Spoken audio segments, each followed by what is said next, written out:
गुरुजी, इस दास को स्वप्न दोष हो जाते हैं, कृपया मार्गदर्शन करें महाराज जी। पहली बात तो ये कि हमारे कुछ आचरण ऐसे गलत हो जाते हैं जिन आचरणों के कारण हम अपने दिनचर्या को सही नहीं संभाल पाते हैं। कुछ भोजन गलत हो जाता है, कुछ संग गलत हो जाता है, चिंतन गलत हो जाता है, कब्ज आदि बन जाती है। कई तरह के ऐसे कारण होते हैं जिनसे हम इस दोष से युक्त हो जाते हैं। यदि हम किसी भी तरह से ऐसी क्रियाएं करते रहे हैं जिससे हम धातु को नष्ट करते रहें तो उसका स्वभाव बन जाता है। किसी अंग का जब हम बार बार उसका प्रयोग तो उसका स्वभाव बन जाता है। जैसे हम हाथ हैं, आज हम दंड बैठक लगावें तो दर्द होगा, लेकिन हम रोज लगावें तो उसका अभ्यास हो जाएगा। तो अब उसका अभ्यास बन गया धातु छीण करने का। अब आप ना भी कोई चेष्टा करें तो भी वो छीण हो जाएगी, उसका अभ्यास बन गया।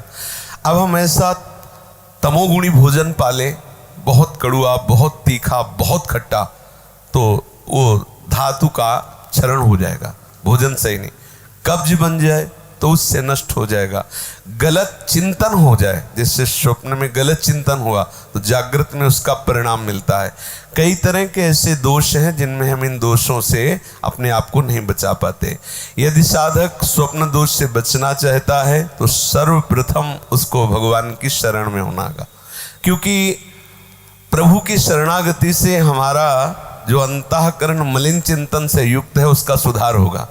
चिंतन बिना बदले हम इसे रोक नहीं सकते।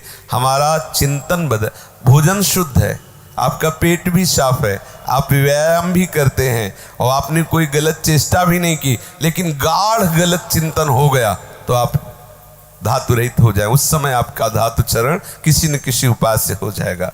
प्रभु की शरण में होकर सत्य शास्त्रों का स्वाध्याय करें, नाम जपने की चेष्टा करें, सात्विक भोजन पाएं और खूब शरीर को थकाएं। शरीर को थकाना आवश्यक है। यदि आप प्रातः काल उठ करके 1 घंटा व्यायाम करें तो आप देखेंगे आपका जो धातु क्षरण है उसका अंतराय होता चला जाएगा। महीने में 2 बार, फिर 1 महीने में 1 बार, फिर धीरे धीरे कई महीने में, ऐसे अंतराय बढ़ता चला जाएगा। अपने पास ऐसे भी लोग आए हैं जो 24 घंटे में 7 बार धातु का क्षरण करते हैं। हालत ये हो गई, ना आँख में चश्मा काम कर रहा है, ना भोजन पचाने के लिए आँख काम कर रही, हर तरह से वो नष्ट होते चले जा रहे।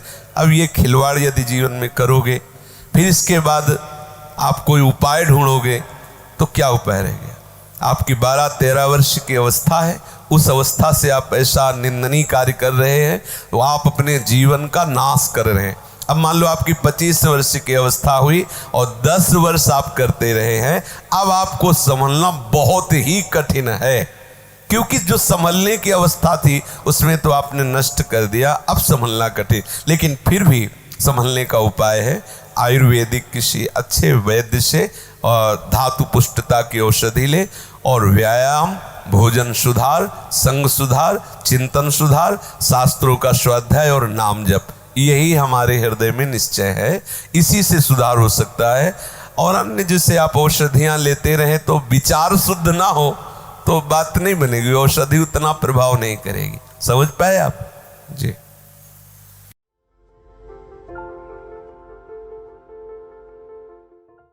बहुत असमंजस में हूं मैं। हाँ, असमंजस क्या है? असमंजस क्या है? गुरुदेव जी, हम दोनों नियम संयम से रहना चाहते हैं, आज से आपकी शरण में आना चाहते हैं। हमने एक श्री असंगदेव महाराज जी से दीक्षा ली थी, पहले उनसे हमने पूछा अगर हम नियम संयम से दोनों रहें तो कोई परेशानी है? उनने कही नहीं नहीं, आप 1 हफ्ते में विषय भोगों को भोग सकते हो। मुझे ये बात हजम नहीं हुई, इसलिए फिर मैं आपका यूट्यूब बहुत सुंदर, हम प्रणाम करते हैं आपकी भावना को बच्चा।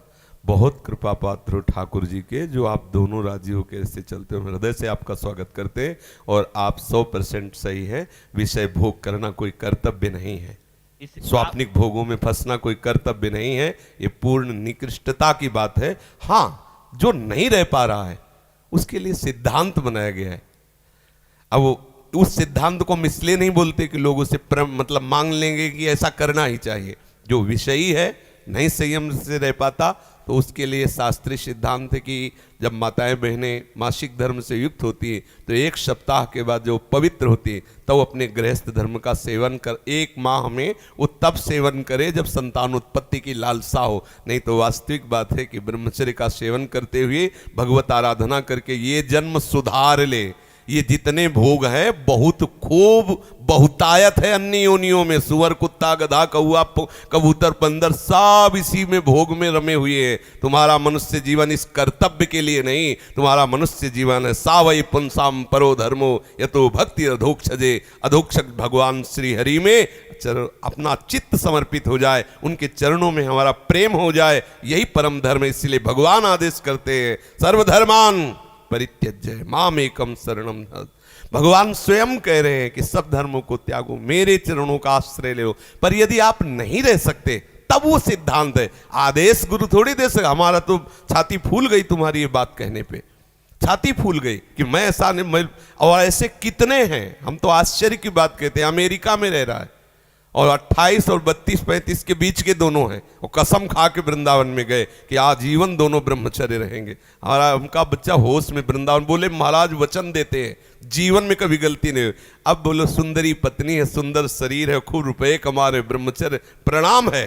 साधक होकर के भी गंदे आचरणों की वृत्ति बनी रहती, वो गृहस्थी होकर के भी संत की तरह रह रहे, प्रणाम है ऐसे सदगृहस्थ। देखो कोई अवस्था, बूढ़ा थोड़ी जवान है, कह रहा मैं ऐसी आकांक्षा करता हूं, तो ये नहीं कर रहा, ठाकुर जी से कराना चाहते। प्रणाम है बच्चा तुम्हारे भाव को, और तुम्हारी पत्नी को जो तुम्हें सपोर्ट दे रही है, खूब भावपूर्वक चलो, हमारा हार्दिक बल तुम्हारा सहयोग करेगा, इसमें चिंतन करने की बात नहीं।